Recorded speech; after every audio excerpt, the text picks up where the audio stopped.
Hello friends, कैसे हैं आप सब। आज हम करने जा रहे हैं क्लास 7th हिंदी वसंत का चैप्टर 2। जैसे कि आप स्क्रीन पे देख रहे हैं, हिमालय की बेटियां, इसके प्रश्न उत्तर करेंगे और वो भी सरल शब्दों में। एंड आई होप आपको ये पाठ अच्छे से समझ आ गया होगा और कोशिश कीजिएगा इसके प्रश्न उत्तर के उत्तर खुद से देने का, स्वयं से।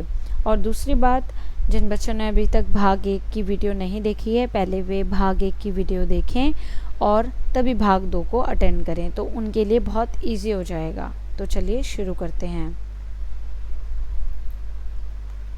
देखिए बच्चों, हमारा पहला क्वेश्चन है, आप लोग अपनी बुक में भी देख सकते हैं। पहला क्वेश्चन कह रहा है, नदियों को माँ मानने की परंपरा हमारे यहाँ काफ़ी पुरानी है, लेकिन लेखक नागार्जुन उन्हें और किन रूपों में देखते हैं।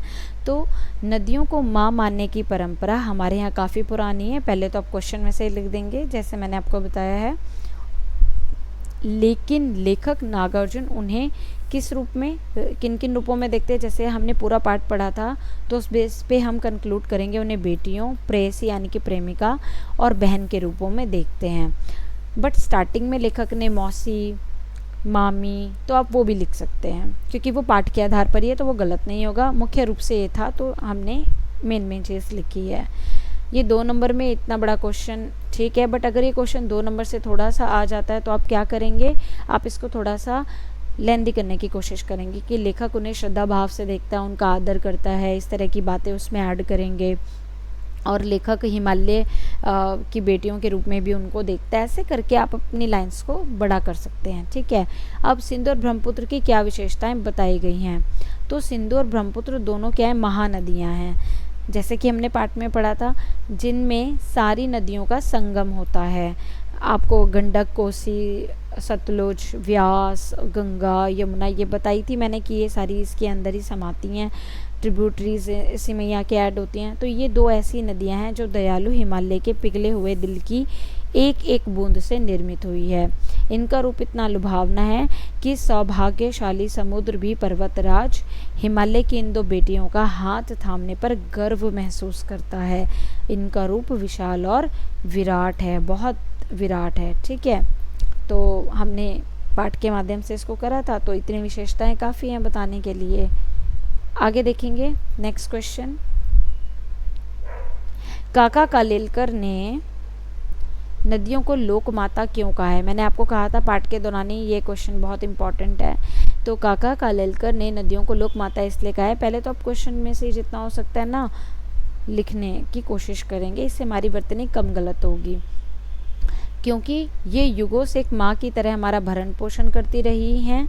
ये हमें पीने को जल तथा मिट्टी को उपजाऊ बनाने में सहायक होती हैं। आपने पढ़ा होगा हिस्ट्री में भी कि जहाँ पर जो हमारे डेक्कन प्लेट्यूज थे, जहाँ पर मौर्य एम्पायर भी था, तो वो सारे lands, Magadh, even Magadh empire if you talk about, वो सारे के सारे क्यों एम्पायर इतने पनपे, क्योंकि वो उनका एक्सपेंशन इसलिए भी होता है क्योंकि वहाँ की लैंड बड़ी फर्टाइल थी, और जहाँ पर गैंगेटिक प्लेन्स होता है तो वहाँ तो सबसे ज़्यादा होती है। तो नदियाँ जहाँ होती हैं वहाँ की मिट्टी को क्या करती हैं, उपजाऊ बनाने में सहायक होती हैं।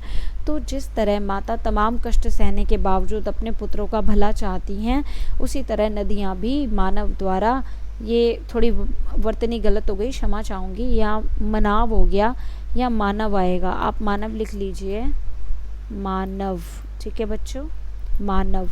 तो उसी तरह नदियाँ भी मानव द्वारा दूषित किए जाने के बावजूद जगत का कल्याण करती हैं, ठीक है।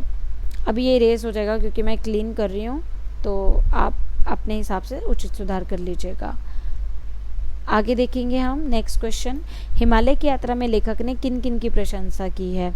तो हिमालय की यात्रा में लेखक ने इसके अनुपम छटा की, किसकी अनुपम छटा की, नदियों की, इनसे निकलने वाली नदियों की अटखेलियों की, बर्फ़ से ढकी पहाड़ियों की सुंदरता की, पेड़ पौधों से भरी घाटियों की, देवदार, चीड़, सरो, चिनार, सफ़ेदा, कैल से भरे जंगलों की प्रशंसा की। एंड आई होप ये पेड़ आपको अच्छे से याद होंगे। मैंने भाग 1 की वीडियो में आपको इन पेड़ों के चित्र भी दिखाए थे, है ना।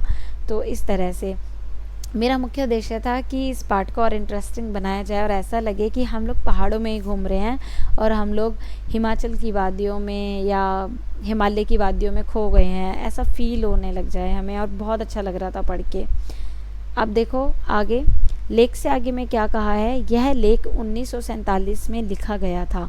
तब से हिमालय से निकलने वाली नदियों में क्या क्या बदलाव आए हैं।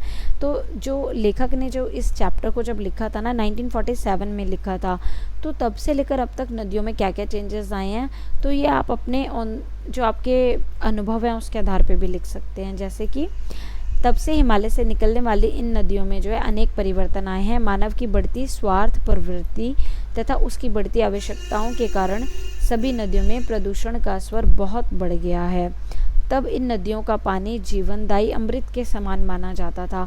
बच्चों, एक समय ऐसा होता था जब नदियों में से है ना लोग ऐसे ही पानी लेके पी लिया करते थे, बट अब तो ये जो मनुष्य की बढ़ती स्वार्थ प्रवृत्ति है ना, फैक्ट्रियों का कूड़ा उसमें जाता है, इतना गंदा कर दिया जाता है, तो इस वजह से क्या है, इससे नदियों के प्रति हमारी धार्मिक आस्था भी प्रभावित हुई है।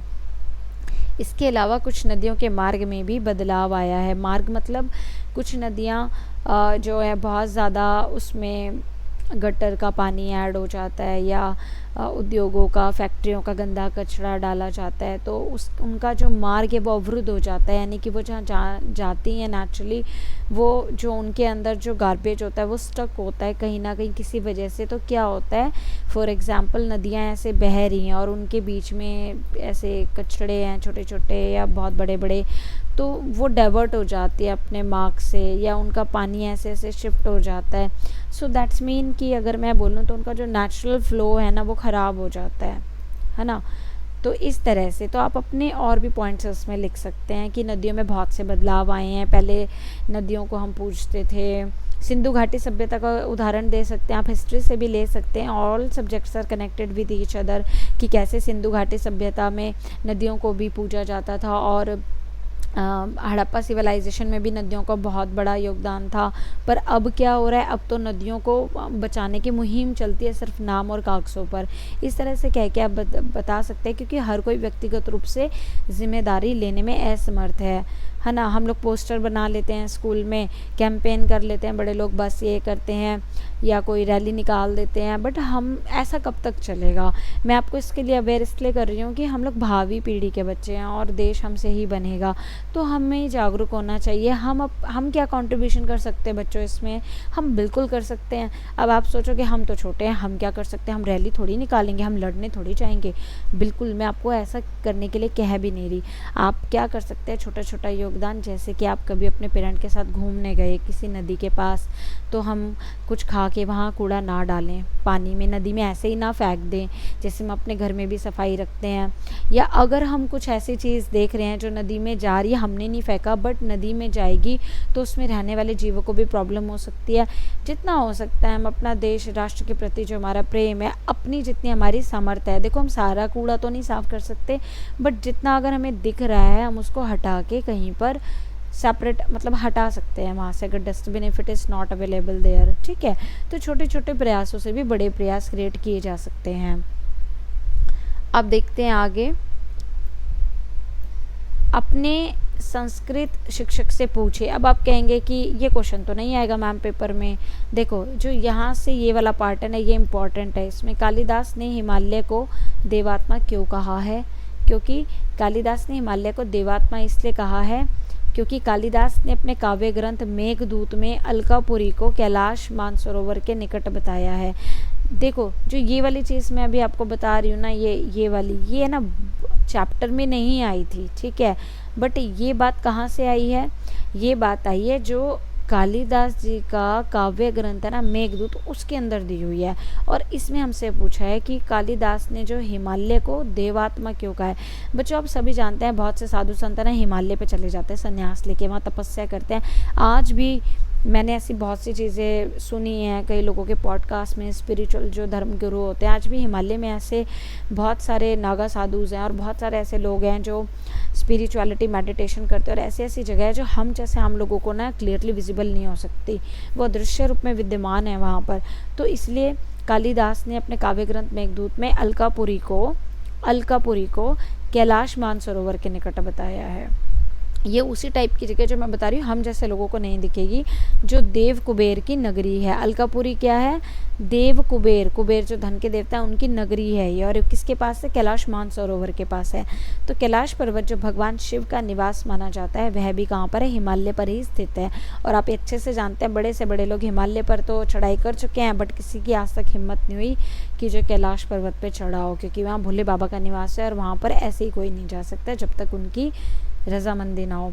अनेक ऋषियों, मुनियों और योगियों का आवास भी हिमालय की गुफाओं में रहा है। ये मैंने अभी आपको थोड़ी देर पहले ही बताया।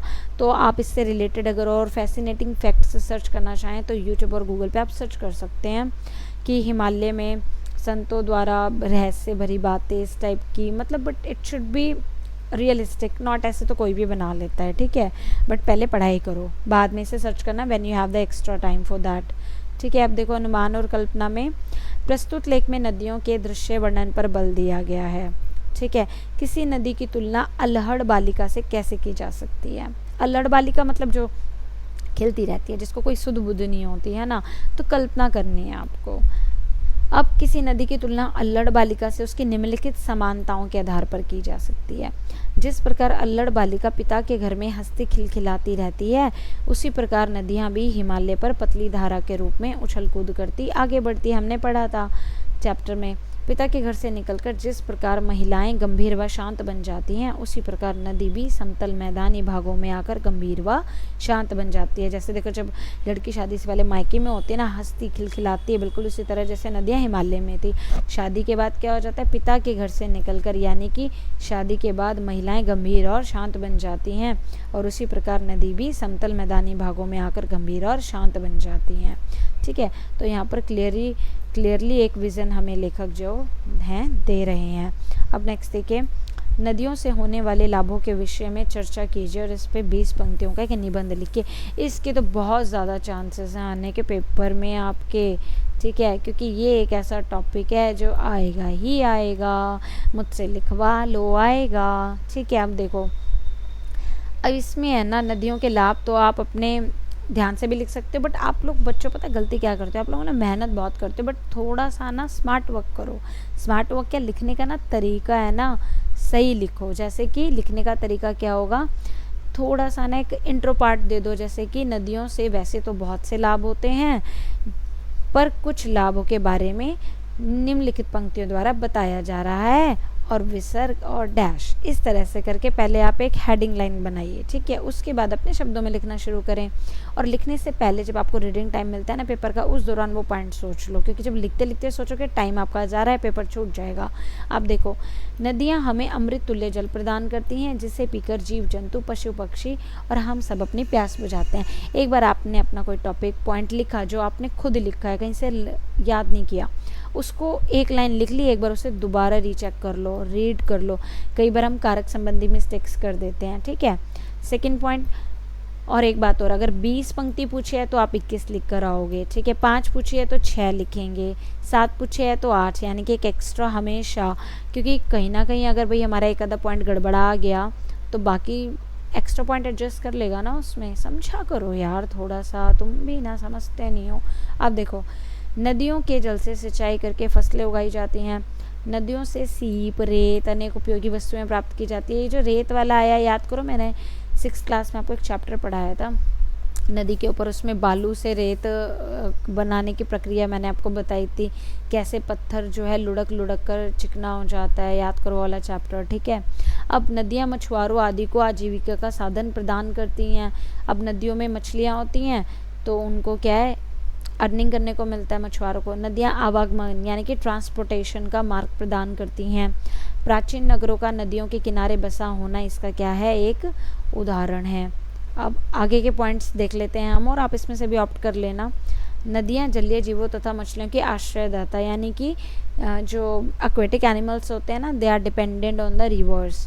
छात्र निबंध स्वयं लिखे, मैंने लिख दिया, सारी मैं थोड़ी लिखूंगी, सारी मेहनत मुझसे ही करवाओगे क्या? थोड़ी मेहनत खुद भी करो। चलो और हाँ, गूगल से मत टिपने बैठ जाना, मुझे पता है तुम्हारे पास बहुत अच्छा दिमाग है, अपने दिमाग का यूज़ करो। चलो अब देखते हैं भाषा की बात। देखो भाषा की बात में क्या है, अपनी बात कहते हुए लेखक ने अनेक समानताएं प्रस्तुत की हैं। ऐसी तुलना से अर्थ अधिक स्पष्ट एवं सुंदर बन जाता है। पहले ना क्वेश्चन को समझो, क्वेश्चन में बोला क्या है कि अपनी बात कहते हुए लेखक ने बहुत सी जो समानताएं यानी कि एक ऐसी बातें बताई हैं जो सिमिलर हैं, ठीक है, और ऐसी तुलना से अर्थ जो है हमें और अधिक स्पष्ट और सुंदर बन जाता है। मैंने भी दिए थे भैया एग्जाम्पल, लेखक ने दिए हैं, मैंने भी दिए हैं, कितने अच्छे अच्छे। हाँ, ऐसे ही नहीं तो। अब देखो उदाहरण, सम्राट महिला की भांति वे प्रतीत होती थी। सम्राट महिला मतलब प्रतिष्ठित सम्मानित महिला की भांति प्रतीत होती थी। कौन? मैं नहीं यार, नदियाँ। माँ और दादी, मौसी और मामी की गोद की तरह उनकी धारा में डुबकियाँ लगाया करता था। कौन? अरे भाई लेखक।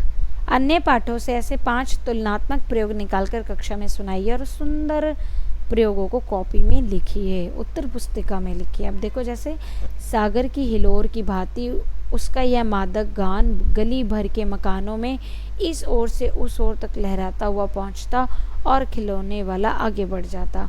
ये ऐसा ज़रूरी नहीं है, यहाँ लेखक ने एग्जाम्पल देकर आपको समझाया है। जैसे कि एक तो ये दे दिया, एक ये दे दिया। अब वो क्या कह रहा है, अन्य पाठों में से।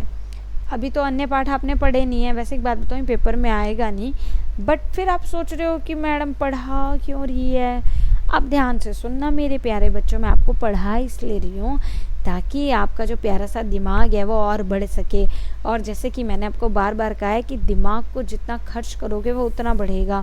आपका जो विश्लेषणात्मक यानी कि जो आपका प्रैक्टिकल माइंड है ना, वो और ज़्यादा बढ़े चीज़ों को सोचने के लिए, ठीक है। हमारी ज़्यादातर आदत होती है कि बस ये आ रहा है तो ठीक है, ये आ रहा है, नहीं आ रहा, वो नहीं आ रहा, चलो छोड़ो, नहीं, हम यही गलती करते हैं। अब जैसे देखो आगे जब पाठ आएंगे तो आप उसमें से कर लेना तुलना भी। मुझे नहीं पता आपको कितने पाठ पढ़ा दिए गए हैं, बट उस बेस पे मैंने यहाँ पे लिख दिया है, so that you can read it out when your half yearly exam comes, ठीक है। तब आप इसे पढ़ेंगे, क्योंकि अभी मैं इसे बोलूँगी भी तो शायद आपको समझ नहीं आएगा, because I am not aware कि आपको कितने चैप्टर्स कराए हैं।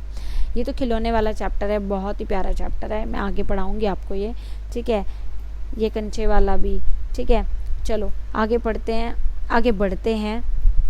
देखो, निर्जीव वस्तुओं को मानव संबंधी नाम देने से निर्जीव वस्तुएं भी मानो जीवित हो उठती हैं। लेखक ने इस पाठ में कई स्थानों पर ऐसे प्रयोग किए हैं, जैसे परंतु इस बार मैं हिमालय के कंधे पर चढ़ा। अब हिमालय का कंधा तो इंसान का होता है। यहाँ पर मैंने बोला ना, पूरे पाठ में लेखक ने मानवीकरण का प्रयोग किया है, तो वे कुछ और रूप में सामने थी। काका कालेलकर ने नदियों को लोक माता कहा है। किसने? काका कालेलकर ने। तो पाठ से इसी तरह के और उदाहरण ढूंढने हैं। तो जैसे देखो, किसी लड़की को देखता हूँ, किसी कली पर जब मेरा ध्यान अटक जाता है, तब भी मैं इतना कौतूहल और विस्मय नहीं होता जितना इन बेटियों की बाल लीला को देखकर। बेटियों की बाल लीला, तो यहाँ पर नदियों का मानवीकरण है, ठीक है।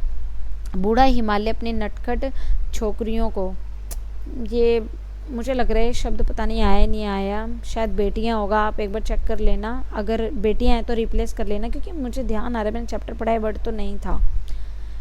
इसके लिए कितना सर धुनता होगा। हाँ, ये वर्ड नहीं है, बेटियां हैं, मुझे अच्छे से ध्यान आ गया।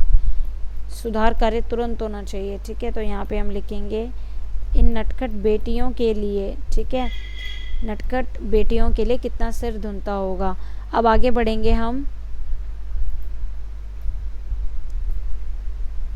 आगे देखो, हिमालय कितना सौभाग्यशाली वह समुद्र जिसे पर्वतराज हिमालय की इन दो बेटियों का हाथ पकड़ने का श्रेय मिला। हिमालय को ससुर और समुद्र को उसका दामाद कहने में भी कुछ झिझक नहीं होती। तो ये सारे मानवीकरण के, मैंने पार्ट जब एक्सप्लेन किया था तब आपको अच्छे से समझा दिया था। वेतवा नदी को प्रेम का प्रतिदान देते जाना। प्रतिदान मतलब विनिमय वाली चीज़, एक वस्तु के बदले दूसरी वस्तु देना। तुम्हारी वह प्रेसी तुम्हें पाकर अवश्य प्रसन्न होगी, यानी कि आप अपनी प्रेमिका के लिए एक मैसेज लेके जा रहे हो तो बदले में उस नदी को प्यार देते आना। ये कालिदास ने अपने काव्य ग्रंथ मेघदूत में इसके बारे में वर्णन किया था। नेक्स्ट देखो, पिछली कक्षा में आप विशेषण और उसके भेदों से परिचय प्राप्त कर चुके हैं, तो नीचे दिए गए विशेषण और विशेष्य का मिलान कीजिए। तो मैं फिर से बता दूं बच्चों, विशेषण तो आप सभी जानते हैं, किसी भी संज्ञा और सर्वनाम के जो भी रंग, रूप, दोष, अवस्था, गुण आदि विशेषण होते हैं। विशेष्य क्या होते हैं? जिन शब्दों के बारे में बात हो, जैसे मैंने बोला मेरा फ़ोन नीले रंग का है। तो फ़ोन के बारे में बात हो रही है, तो फ़ोन हमारा क्या हो जाएगा, विशेष्य हो जाएगा। तो यहाँ पर मैच करना है। एंड आपको एक इन्फॉर्मेशन और दूंगी, विशेषण के बारे में डीप जानकारी लेनी है तो मेरे हिंदी ग्रामर की प्लेलिस्ट में जाके विशेषण का वीडियो पूरा देख लेना। और मुझे पता है अभी भी बहुत से बच्चों को ना ये सर्वनामिक विशेषण और सर्वनामिक कह रही हूँ, परिमाणवाचक संख्यावाचक में प्रॉब्लम होगी, देख लेना, बहुत अच्छे से समझ आ जाएगा आपको। और अब नेक्स्ट देखो, मैंने आंसर्स के साथ ही बता दिया है। सम्भ्रात क्या है, महिला। चंचल क्या है, नदियाँ। समतल आंगन, घना जंगल। मूसलाधार क्या होती है, वर्षा। अब देखो बच्चों, यहाँ हम नेक्स्ट क्वेश्चन पे आएंगे। द्वंद्व समास के दोनों पद प्रधान होते हैं, ठीक है। समास की वीडियो आप डीप में देखना, अभी मैं शॉर्ट में बता रही हूँ, नहीं तो वीडियो बहुत लेंदी हो जाएगा। इस समास में और शब्द का लोप हो जाता है, और, ठीक है। जैसे राजा रानी द्वंद्व समास है, जिसका अर्थ है राजा और रानी। लोप मतलब कि अब अगर मैं इसके बीच में ये लगा दूँ योजक चिन्ह, ठीक है, तो वो इसी की बात कर रहा है। अब यहाँ पर क्या हो रखा है, ये योजक चिन्ह हटा हुआ है, तो लोप का मतलब यही होता है। तो वो कह रहा है कि पाठ में कई स्थानों पर द्वंद्व समासों का प्रयोग किया गया है, इन्हें खोजकर वर्णमाला में लिखिए। अब आप फिर कहेंगे कि मैम क्या ये पेपर में आएगा? नहीं आएगा बेटा, नहीं आएगा। पर द्वंद्व समास को कैसे पहचानोगे, है तो व्याकरण का पाठ ना। तो चलो आगे देखते हैं। देखो इधर, दुबली पतली, ये द्वंद्व समास के उदाहरण है, दुबली पतली। और वर्णमाला का क्रम क्या होगा हमारा, छोटी बड़ी, भावभंगी, दुबली पतली। अब कह रहे हो ये क्या हो रहा है, देखो पहले तो आप द्वंद्व समास के उदाहरण देख लो, ये सारे द्वंद्व समास के उदाहरण हैं, ठीक है, यानी कि इनके बीच में योजक चिन्ह आ रहा है। वर्णमाला का क्रम क्या है, याद करो, जो मैंने आपको क्लास में वर्ण वाला चैप्टर कराया था, तो मैंने आपको उसके अंदर ना एक टेबल कराई थी स्पर्श व्यंजनों की। स्पर्श व्यंजन जो कि 25 होते हैं और हर एक वर्ग में 5 होते हैं हमारे। और मैंने इसकी ट्रिक आपको बताई थी, कचटतपा, क, एक सेकेंड,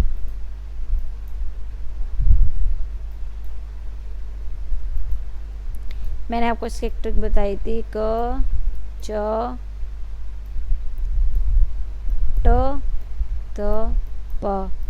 तो याद करो, जब हम हिंदी वर्णमाला करते हैं क, ख, ग, घ, ड़, अब मैं लिख नहीं पा रही हूँ इसको फ्लो में, मेरी वर्णमाला वाली भी वीडियो है एक, आप उसमें देख लेना, या घर पे अपने भाई बहन की किसी छोटे बच्चे की बुक को देख लेना। वर्णमाला क, ख, ग, घ, ड़, च, छ, ज, झ, ञ, ट, ठ, ड, ढ, ण, त, थ, द, ध, न, प, फ, भ, म, म।